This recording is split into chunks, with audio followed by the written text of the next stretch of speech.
Good afternoon, Dan here, and I want to look at Tesla. Look, we've had a heck of a run here in option market mentor as well as stock market mentor. We didn't catch it all, but we caught a really nice move. And my suggestion is, at this point, go ahead and close down at least some of your position. The stock is still printing a higher low, a higher high intraday. It's still really, really strong, but today really gave us kind of a sea change in the way the stock's trading. It's a 5-minute chart, but this was a nice little kind of a cuppy thing here, and then another one, a nice move higher. This first time in the morning it ran, and then it's fallen back below the volume weighted average price. In fact, the volume weighted average price, that's this little orange line. It's the first time this has actually trended lower here. Now, again, this is a 5-minute chart, so we're kind of microscoping this. But as I look at the way this stock is trading, this is really where my I've been long this for not that many days at all, but I had a fairly decent option size on it, and so it's been a really, really strong trade for me.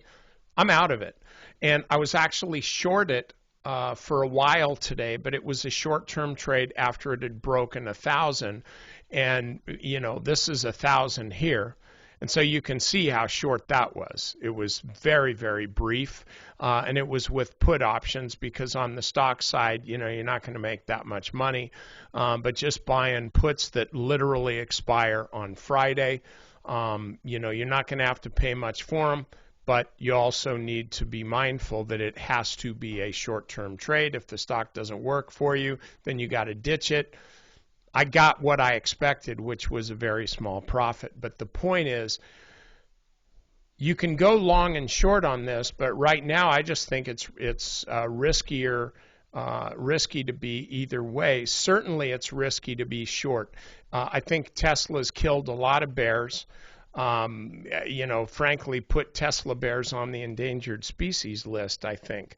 And so, look, as I look at this right now, the path of least resistance is higher. That's the way the stock is going.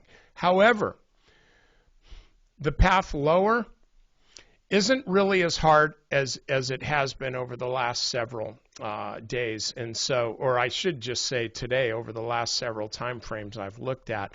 And so this is really not a sense of trying to time the turn. For me, it's really just a sense of trying to protect my profits so that if the stock does reverse, it doesn't reverse with me hanging on to positions that I wished I'd sold. So the bottom line for me is, if you're in a nice spot, you got a really good gain and the stock starts looking tired, don't sit there and hope for the stock to keep moving. Instead, you know what?